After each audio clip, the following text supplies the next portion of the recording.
Focus is an ancient adaptation that allowed our ancestors to survive, but now your ability to harness this ancient wisdom has a direct impact on your future success and happiness. Whether you believe it or not, we have something that was passed down by our ancestors over thousands and thousands of years to immediately shock our system into a state of extreme focus, energy, and productivity on command. This ability has been carved out through specific neural pathways through these thousands of years. And even though we live in a stimulating world, if you're completely exhausted by the end of the day, it's because you aren't utilizing the secret pathways that have been passed down from generation to generation. Our ancestors were forced to immediately snap into a state of hyper-focus and flow.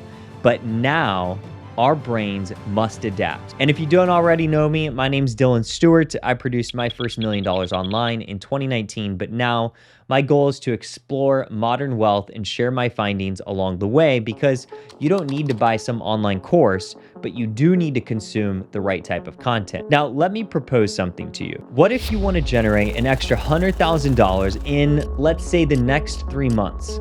Do you believe that you could do it? Because you have an incredible opportunity in this digital age. Combine that with the ancient wisdom that we'll cover today, and you have a recipe for extreme success. We need to figure out how to use these ancient pathways to allow your brain to get more done in one day than most people do in an entire month. With the ability to learn anything that you want online these days, this is a very, very realistic scenario. The problem is 1 out of 10 people who start any given task, let's use watching this video for example, 9 of them will have one major problem. I'm talking about their ability to snap into and out of a hyper-focused state. See, most people give up with almost everything because their desire to jump to the next shiny object. But if you look at the ultra successful people, we all walk the same speed. We all have the same number of waking hours, yet how do they get more done in one day than 99% of other people? How do they create incredible results in such a short period of time? It's their ability to snap into this hyper-focused state of mind and essentially compress time. Now, I'm not saying anyone can get rich in a short period of time, but I am saying is if you can become psychologically rich over a long enough period of time, you will create incredible results. Imagine this: if you could sit down at your computer, click a button, and immediately snap into this flow state where you're working for 60 minutes nonstop and nothing could distract you. You wouldn't 10x your results, you would 100x them. See, focus provides leverage to the greatest degree in this hyper-stimulated world we live in. This is why some people are still stuck at a dead-end job and others have started an online business making $50,000 plus a month, or are making millions on an annual basis through real estate when just a year prior, that same person was dead broke or even homeless. In fact, in 2014, I was homeless for over 2 months. I had nothing but a car and a gym membership so I could shower. I managed to make a little bit of money by increasing my ability to focus on the right thing. I produced over $1.2 million because I was forced to focus. I was flying somewhere new every single week, and I was still able to get more done in less time, and I'll show you exactly why that is. In order to do just that, we'll break down one idea into 3 different parts, starting with the third and working our way up to number 1, the most important. The third part of this idea of getting into a hyper-focused state is movement, and I'll explain why we use movement to increase our ability to focus. But if we want to increase our ability to enter flow state, we have to study those that often get into it. And usually those are athletes, because athletes report an incredible heightened sense of ability to focus on a singular activity while they're getting in the zone.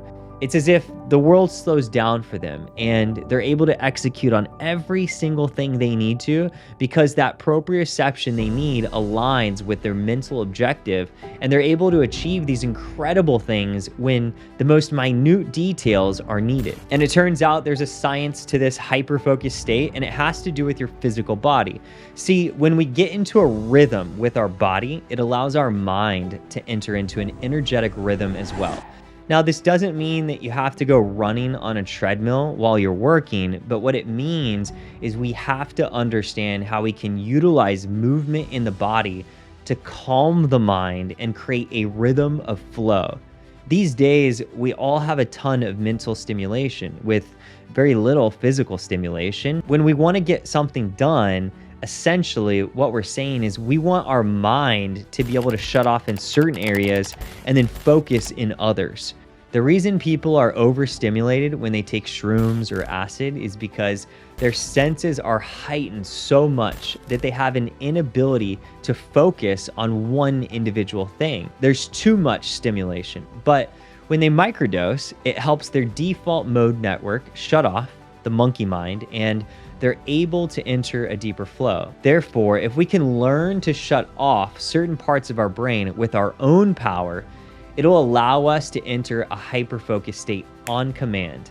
And majority of the time, when we sit down to focus, our brains are just too active. We're thinking about the grocery list, what we need to do at home, or what others are gonna think about us when we're posting on social media.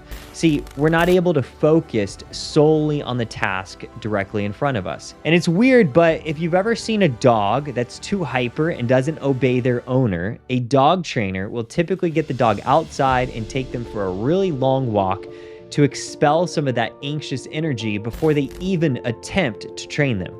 But why? It's because the dog is finally able to focus on the task right in front of them instead of getting distracted by everything else. This happens because of a shift in blood flow in the brain. Humans are the same way, and it's no wonder why kids like me were prescribed ADHD medication when you're asking a young child or adult to sit for 6+ hours a day in a classroom when all they want to do is run around and get some of that energy out. Most kids, like adults, need more movement because that movement actually allows certain aspects of the brain to quiet down while allowing others to lighten up. And I'll provide you an example of how to do this in as little as 5 to 10 minutes a day. So whether you work out regularly or not, you'll be able to get yourself into a state of supercharged focus. But first, let's talk about the second part to this idea, your environment. And I understand this can mean 100 different things, so I'll break it down by exploring how our minds evolved and why the environment you decide to study or work in matters drastically. Now go back with me thousands and thousands of years and picture yourself as an early human walking the landscape in search of new land, new resources. Let's say you're walking through a huge field in the hopes of some paradise being off in the distance. You walk for miles and miles in a field that looks exactly the same. And in response to an unchanging surrounding, your brain has then switched into an energy conservation mode. It doesn't want you to think or focus because there's nothing to focus on other than taking the next step forward to keep you moving along your journey. But all of a sudden, you stumble upon a patch of trees in the distance. And as you get closer, you hear water running. Your brain is now sensing that there's a creek, there's a river.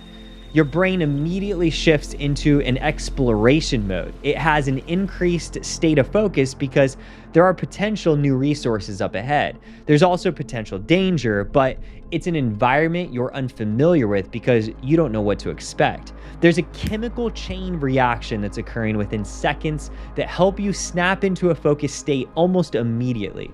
The novelty of this new environment signals to your brain and it squeezes out a little shot of dopamine, which is the neurotransmitter closely tied to focus, reward, and motivation. And this dopamine releases to amplify your energy reserves, and it actually decreases your perception of effort. It dramatically increases your ability to execute, to get things done, and to figure things out. You become more alert, your senses are heightened, and you're ready to explore this new area because it's exciting. And all of a sudden, your brain flicks from conserving energy to it's time to explore. Now, fast forward to today, and even though your brain is sheltered in a more comfortable environment, it still works the exact same way. When you sit in one place for 8 hours a day, a static environment that's unchanging, it makes it harder for your brain to focus because it's falling into conservation mode. When you sit in one place for 8 hours, a static environment that's unchanging, it makes it harder for your brain to focus because it's conserving energy. It perceives you being in a field where everything's the same. Your ability to hyper-focus or problem-solve weakens exponentially as you spend more and more time in the same unchanging environment. On the other hand, when you alter your environment, you stand up, you move around, even change the way that you're sitting in your space, your brain responds as if you've discovered something new. It provides that squirt of dopamine to increase motivation, heighten your alertness, and increase your energy. It sharpens your problem-solving skills by pushing energy through parts of your brain that are needed. In short, your environment shapes your focus stamina. Productivity thrives on novelty, but dies on monotony. Dopamine, a powerful neurotransmitter, is just one part of why switching places to work and even your position works so well. No matter how you change your environment, they all have one thing in common, which leads us to the third part of this entire idea, which is finding an immediate trigger to get you into flow state. Now, I made another video on my channel about 5 different triggers, so you can check that out if you'd like, but we're gonna talk about one of the most powerful ones.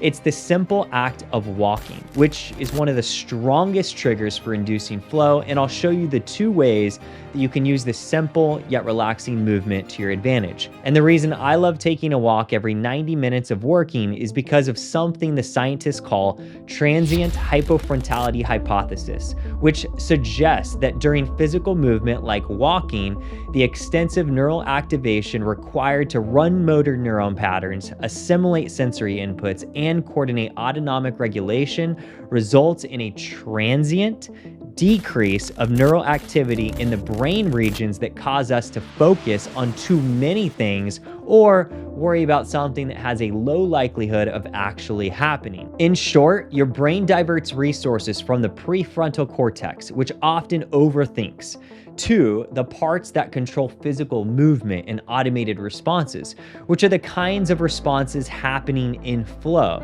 So this subtle shift plays a role in the subjective experiences associated with being in flow state, a hyper-focused state of mind, which in turn will increase your daily output drastically. This is why it's one of the most foundational elements for creating future success. The incredible thing is, you'll experience a greater ability to enter flow state in 2 phases. 1, when you're on the walk, and 2, immediately after. If you have something that you're trying to figure out or a complex decision that you have to make, you'll often notice if you go on a walk, your ability to easily cut out the noise increases, and you suddenly know what you're supposed to do or what you need to do. It makes decision making a little bit easier. And this works great for creative tasks and trying to find some more clarity on what it is that you actually need to do next. And you'll notice it's easier to enter flow state when you come back from a walk because you've just diverted some of that blood flow from certain parts of the brain into others. So if you want to get more done in one day than 99% of other people, you can set up your main workspace to accommodate for multiple positions, whether it's sitting in a chair, standing, or even kneeling, and identify a few locations that you can work from, whether it's home, an office, or a close by coffee shop. And then make sure you utilize walks throughout your entire day. When you feel yourself dipping in energy or you sense that it's getting too hard to actually focus, it's a signal to change your position or your environment. Maybe you can go on a walk, change your workstation, or just switch things up. It's a small tweak to your daily workflow, but you can 100x your output over time. So remember, working is not synonymous with sitting in one location for 8 hours a day. In fact, it's insanity. So please subscribe, hit the like button. It really does help me out, but keep pushing yourself to consume content that helps you become a better individual. It's a constant, ever-ending process, and we're always evolving. I highly suggest subscribing not just to my channel, but hundreds of channels, not a couple. That way you can take more control over the type of information that's presented to you. And remember, no matter where you're at in life, no matter what you're experiencing right now, or no matter how big your goals are, from my heart to yours, you got this.